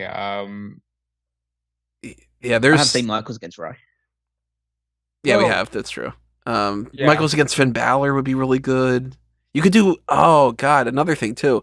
You could do arrogant son of a bitch 1995 Shawn Michaels against Matt Riddle. You can do really Michaels Wyatt even. Michaels could get a really good match at a Wyatt and tell a really good story. Michaels Piper. I think they did that, didn't they? I like primes and stuff.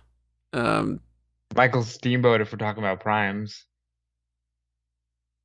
Yeah, the thing about Michaels is that he can have a great match with pretty much anybody. The question is, do we put him with Lesnar, or do we put him against somebody else? Walter, or do we put him against someone else trying to have the greatest match possible, which I would say is a toss-up between Guerrero and Styles. I'd lean a little bit more towards Styles between those two. But the Guerrero thing that could be a damn good match. I think ultimately I'd say Brock is probably the best mesh of both the story and the work. But if I had to choose between, like, if we're just making the best match possible, he's fighting AJ. I think I'd lean Brock, Walter, Shawn, AJ in the sense that if it's Brock and Shawn, the match might be a little bit too much of Brock's just beating the shit out of Shawn. Yeah. Kind of, because even still, like with Brock and Bryan, Brock and Styles, and it still ended up being Brock as the dominant really short guy. Matches. Right. Yeah, it's still been short matches. They've been very explosive matches, so that'd be good as well. But Shawn Michaels could do... He could do an Iron Man match with AJStyles. We're not going to put it on the card. I don't want him to ever do an Iron Man match ever again after the Bret one. But like, you can give him, 60 minutes and they'd figure it out. Like, yeah, but you should be... Brock and Michaels can go 20 minutes. Do some of the signature Lesnar spots. While See, also... I don't think he can go 20 minutes. I think the only guy of Michaels' size that can go 20 minutes with Lesnar is Angle. I think Michaels could do it. I think it's unrealistic at that point. I know it's the idea of like, suspension of disbelief and everything like that, but I think Michaels is not that type of endurance. Or he's endurance, but like he's not that type of surviving multiple German suplexes constantly type thing. It would get to a point of almost parody, I feel like. Because he has a smaller competitor, and it is the type of thing where... And he doesn't have the inbuilt amateur wrestling background that someone like a Kurt Yeah. Angle has to go up against Lesnar. Yeah. So that's why I would think lean more towards the Walter idea.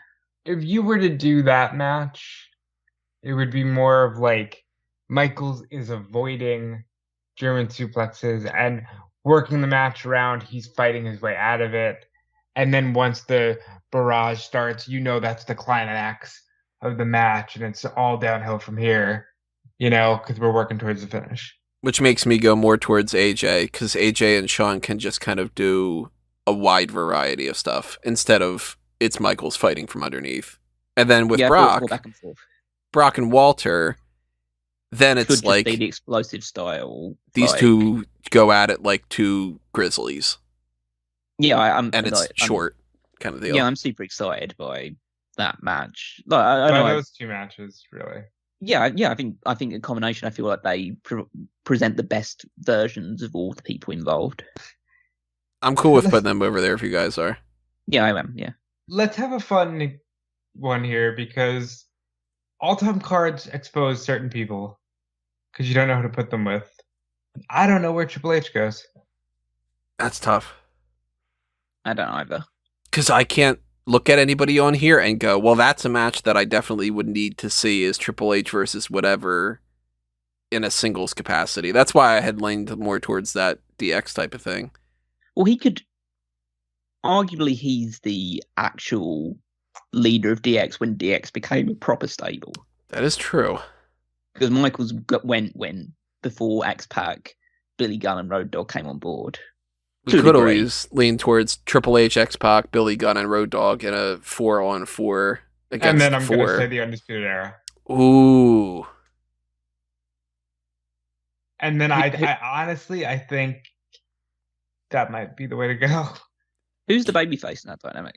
DX, obviously. DX, yeah. Undisputed Era are the jerks that people are still going to cheer for because people are going to just cheer for everybody in the match kind of thing. But I think that you get like Billy Gunn and Road Dogg against more so Road Dogg is like, well, I'd put it this way. If you did that, DX is able to make fun of the Undisputed Era and people are going to pop for it.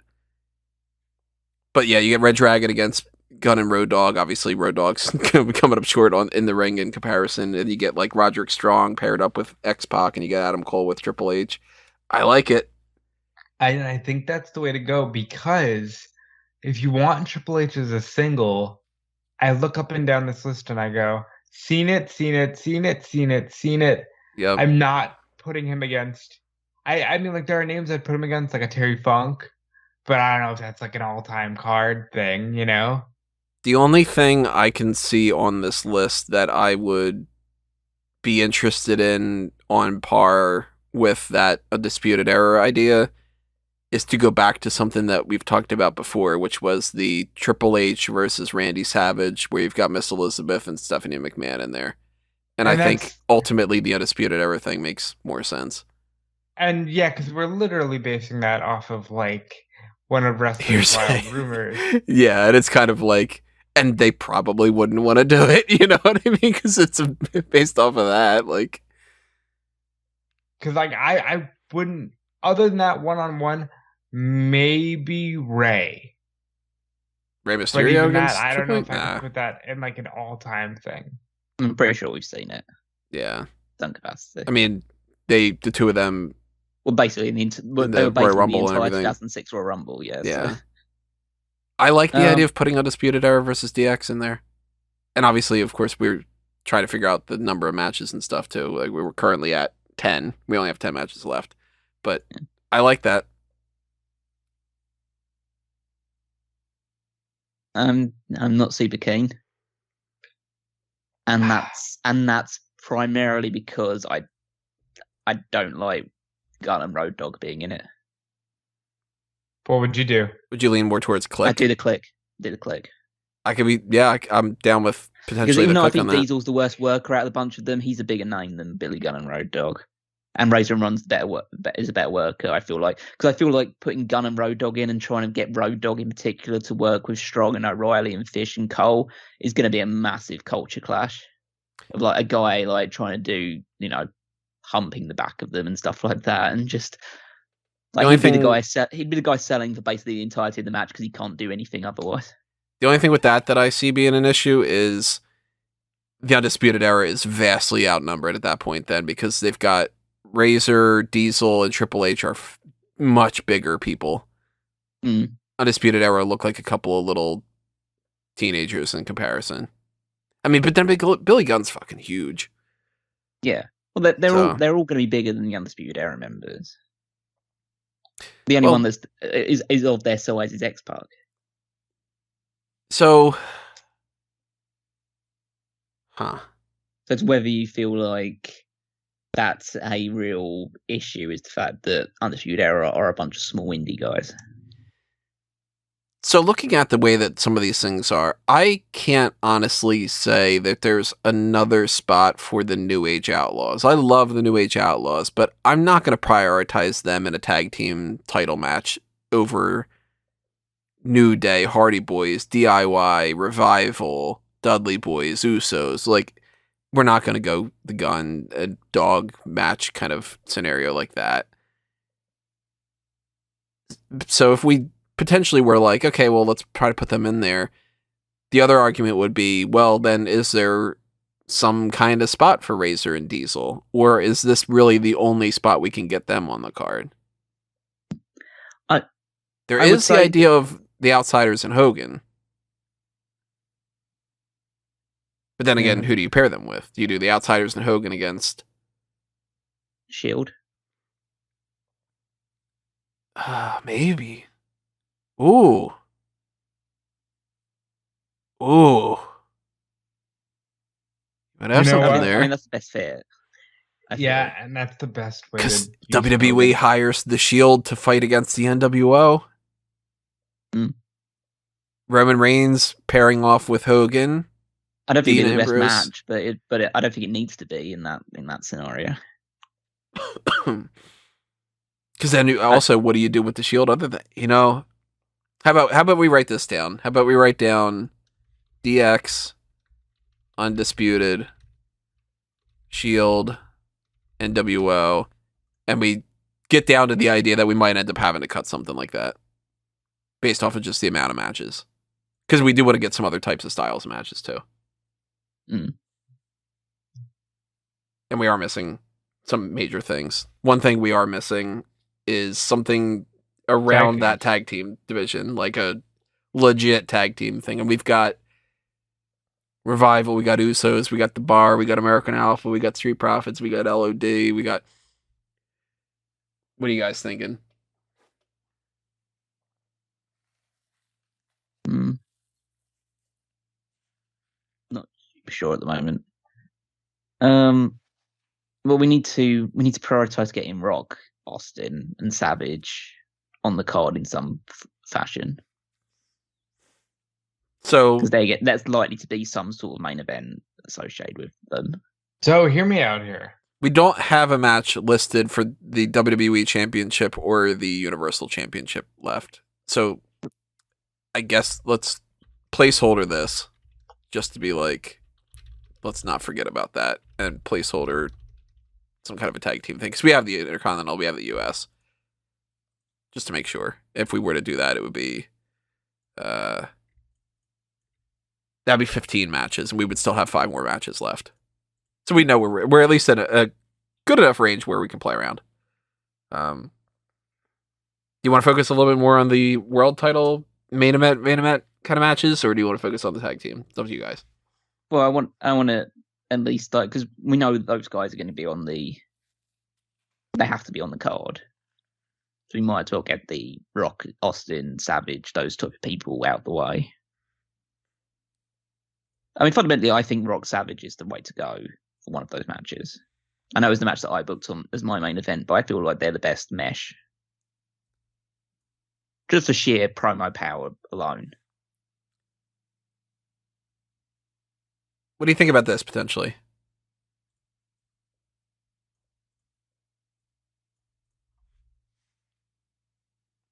Mm.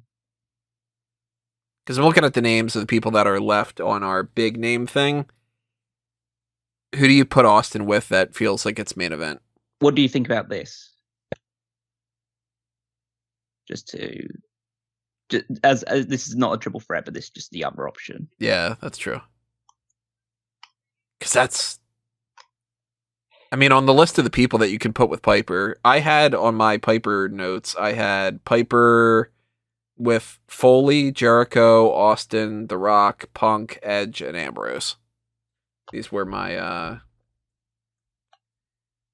Piper options. Yeah.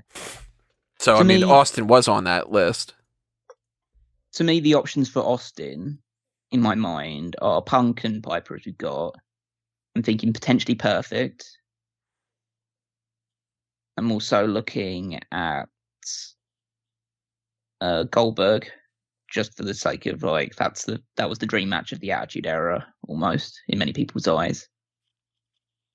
And then potentially just Hogan for the Hogan value thing. Again, that's another match that people always fantasize about, the two biggest names of their eras and stuff like that. I personally wouldn't want to see it, just because I don't think it'd be a particularly good match. So I would go Austin Hogan over Austin Goldberg. Oh yeah, those two probably would be the better one. Well, actually, I think the Goldberg match would actually be better, but it's. But at least it's a bigger deal with the Hogan thing. But out of those ones, I kind of like leaning towards either Punk, Piper, or Perfect. And I do like that Shield and NWO thing. If we end up potentially keeping that on there, I do like that. Yeah, so I think that's the best utilization of all 6 of those guys. Because Hogan, you can't trust him to have a really good singles match, but if he's this scoundrel son of a bitch in a 6-man tag, and you get the face off of Hogan and Reigns. Yeah. So then if you do that, you do Piper, Austin, or something. Now, I love me some Mr. Perfect. And if you tell me that Steve Austin is, glass shatter, the roof just completely explodes popularity, but with his neck the way that he should be, Austin and Perfect could be a damn good match. And I think it'd be a better match than Austin and Piper. But I think that the Austin and Piper feud would be better. I think that, especially to mainstream fans, I think the Austin Piper match is the most attractive proposition. I think the Punk match would probably be the better one. Him and Perfect would probably have a better match with Austin and Piper with, but Piper was really good. But I think Piper is, in many people's eyes, he is the greatest heel wrestler. Obviously, the greatest heel of all time is Vince McMahon. But we're not doing Austin McMahon in this one. But one of the best heel wrestlers in WWE history is Roddy Piper. And Austin is the biggest underdog, not underdog, but the biggest babyface in company history in many people's eyes. So I think it's the most natural fit with those ones. Even though a lot of people have spoken about Punk in the same vein, I don't feel it's as big as Austin Piper would be. There also is the idea, too, if we were to try to do that, we could do Punk and Piper. We could, but I also like my Punk Roberts idea as well. From my there's the Punk and Roberts thing. I really like that, too. Forgot about that. Because I feel it's a natural fit between them as well. But then again, I don't know whether that's enough to get him on the card. Who, Jake? I think Austin Punk is the way to go. Or Austin Punk or Piper Punk. What do you do with Austin then?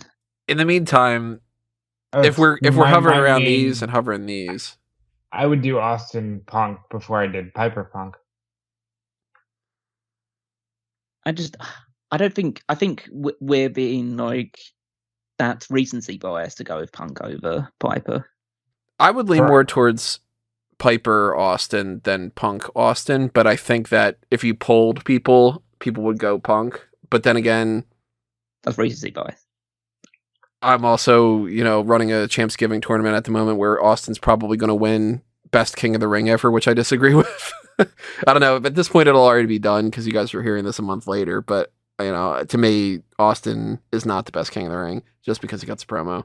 And I know that Rob agrees with me on that because we both were talking about this last night. We talked about it on the hot tags. But Punk accomplished more title-wise than Piper did, but I think that Piper is a bigger name than Punk. Piper means more. Right. Yeah, that's kind of my point in that regard.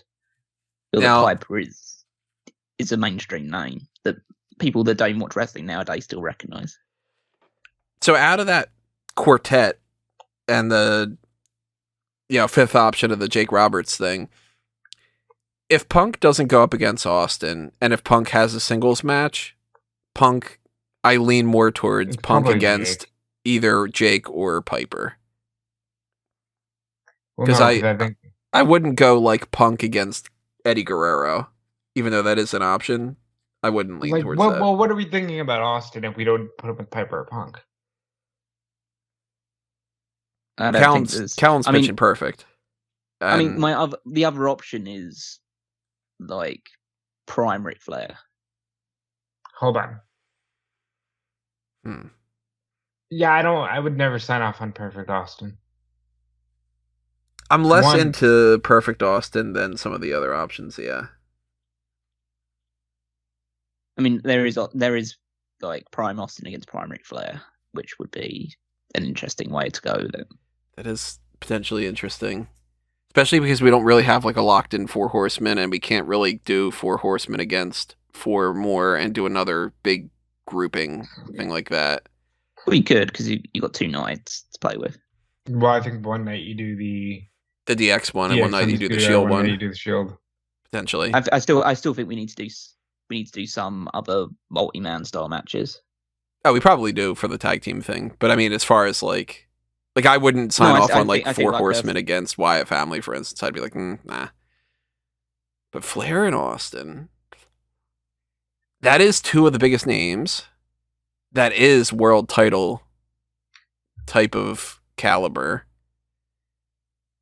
Austin, of course, the babyface, Flair the heel. Gotta be like that, right? Yeah. The promos would be great. The match wouldn't be my style. But if we're talking Flair when he's able to wrestle better and Austin when he's able to wrestle better, and we know that Austin and Flair, there is a connection when it comes to like Austin being like, oh, Flair is one of the reasons I'm a wrestler, Stunning Steve and everything. I'd be more on Austin Flair than I would Austin Perfect. Definitely on that thing.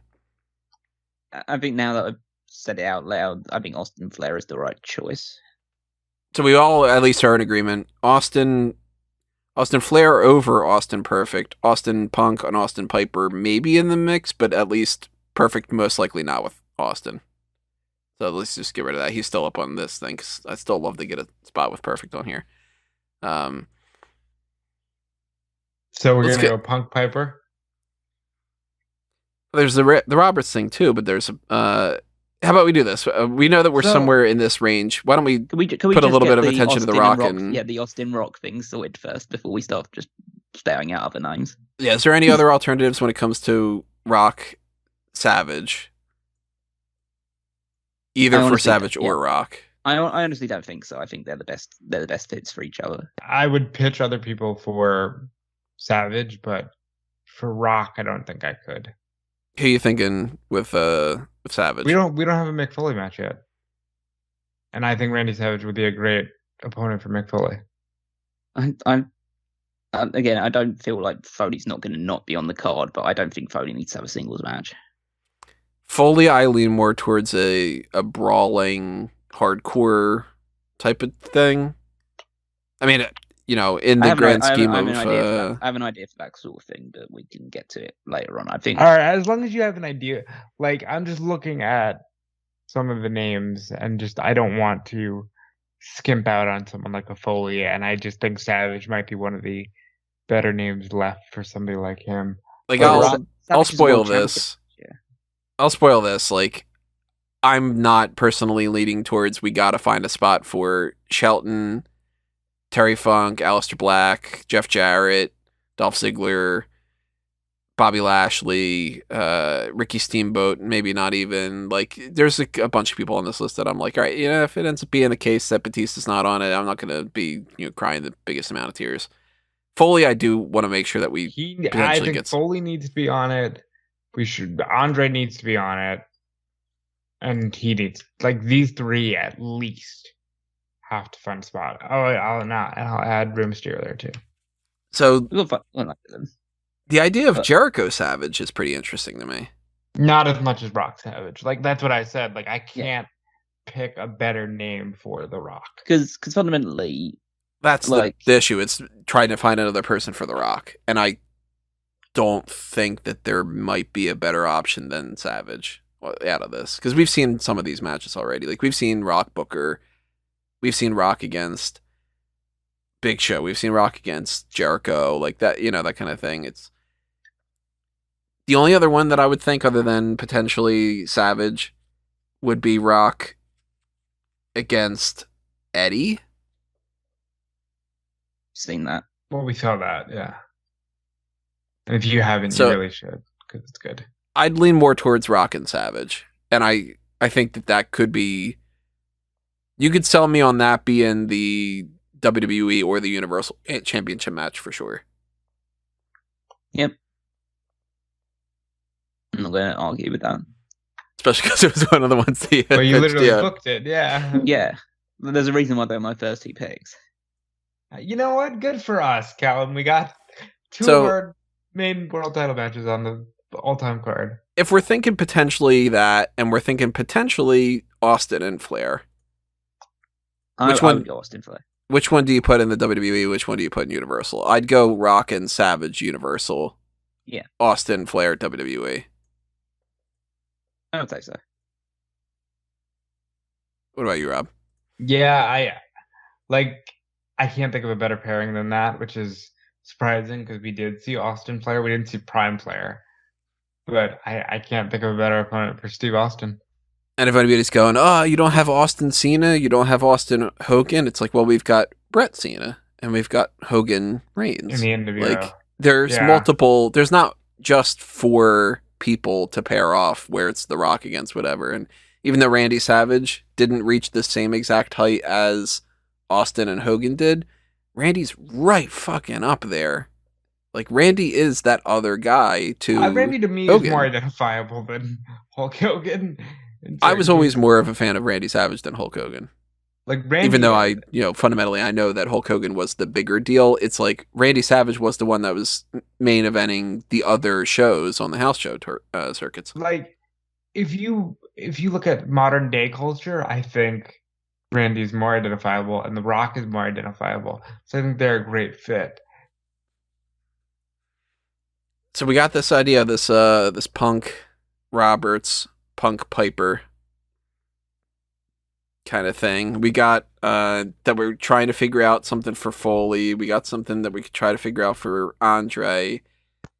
We've got this cruiserweights kind of scenario, and we've got tag teams, and then maybe another tag teams thing. I don't know how many matches we're currently at. We're currently at 14. So we 15, 16, 17, 18, 19, 20. That would put us in there. Well, That would put us in that range. I think we should lean into like a Money in the Bank sort of thing. Which maybe could take the place of one of these 3 types of things, depending on how it goes. I wouldn't say like Andre's and Money in the Bank or Foley's and Money in the Bank, but maybe instead of doing I'd say Foley's in cruiserweights. Money in the Bank. Huh. Hardcore type match. It is hardcore. That's true. Well, who's the other people on the Money in the Bank? Well, I think that if I'm looking through the list, I'm looking at Money in the Bank participants. Jericho. How about we color code some of these? Okay, so I'll Jericho, put I these think, in is Money in the Bank. I'd say Foley could be in it. I'd say Rick Rude is a potential. Rude could be a potential for that. Yeah, Eddie. I could see Eddie potentially. yeah. Perfect. Yeah. Joe. Orton. Let's have a look, see. DiBiase should be in the match. Who'd you say? DiBiase. Oh, DiBiase. If they said WLC, Oh, yeah, I'm like, yeah, wait, what? There's a good chance for DiBiase. Batista's potentially. No, not exactly his style, but you could fit into it. Steamboat. I could see Steamboat. I could see Ricochet for the flippy guy. Rob Van Dam could fit that role as well. I'd put Rob Van Dam over Ricochet. Rob Van Yeah, Dam's a bigger depending- deal than Ricochet. Depending for sure. on like how many names we're gonna. Yeah, I flip. mean, if you're Yeah. going for name value, Ricochet, I personally enjoy Ricochet's flips more, but Rob Van Dam is the bigger star, so he would take priority. Rob Van Dam would actually like hurt himself just to have a decent match. So I could see Booker You- T, Yeah, Booker T, Keith Lee maybe, Jake Roberts. Keith Lee possibility. Maybe not Jake. I mean, it depends if you're going to put Punk in a singles match or not. Punk is obviously a choice for this one as well. If you want Punk to, could be in a single. Let me put see, CM Punk back in here because I don't want to lose track of it. I think settle on him. we'll talk about a few And, bits and pieces, but I don't think I'd put Piper in there in the Money in the Bank. Potentially not. I would say like these guys potentially, but probably not as priority. I would say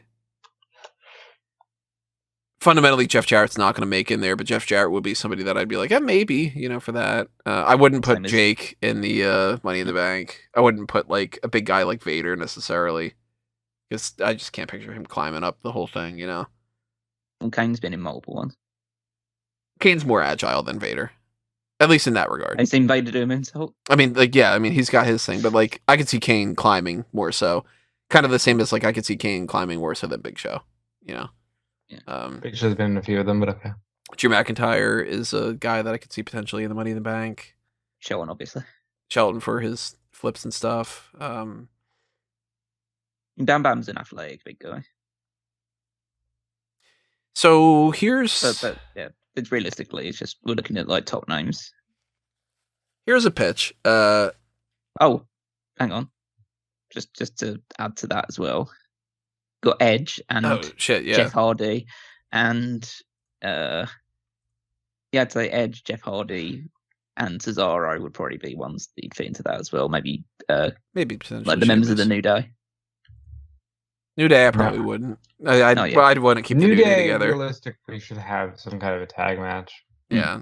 But and even though winning like then on spots. I would think Owen could be a potentially great one. Oh yeah. For That that. would be a good choice, yeah. Uh Bulldog as well, maybe. Yeah, but actually Bulldog too. I forgot about adding Bulldog into that. Here's a little bit of a pitch. Obviously we could not pack that many people into a Money in the Bank ladder match because that would be insane to have like, the 25 people or whatever it is. I would take out a guy like a Ted DiBiase and make him, for me, Ted DiBiase, his highlight is his character rather than, I mean, he's a great wrestler and everything, but like, if I'm going to utilize him, I'm going to utilize him as a character more than I am as a wrestler. I could see him being the guy who's in the segment, but he's not in the match, where it's like he's kind of bankrolling the Money in the Bank, or he's trying to get somebody to win the Money in the Bank match on his behalf or something like that, where I would lean towards him being not one of the names and getting another one of those people in there. And I don't think, of course, we would have like Ricochet and Neville and Balor or whatever, because it's like, all right, well, it's just all the flippy guys. Like, it would be better to have a variety. I'm trying to think of what's the maximum. The maximum they've done for Money in the Bank is 10. That's what we thought, like we can put 10 people in that match. I think 10's like the maximum, yeah. I think 8's kind of the sweet spot. Yeah, 8 would be the ideal one, but I don't mind stretching out to 10. Or if we kind of like bench that a little bit, just to like, because we do need to put some tag team matches in there. Sorry about the season, everybody. Not going to be able to edit that out. Because we need to think about tag teams as well. I mean, ideally, I would ultimately keep Jeff Hardy into a tag team thing more than putting him as just another one of the ladder match guys. Yeah, I mean, it will depend on if we're putting them in a tag team match or not.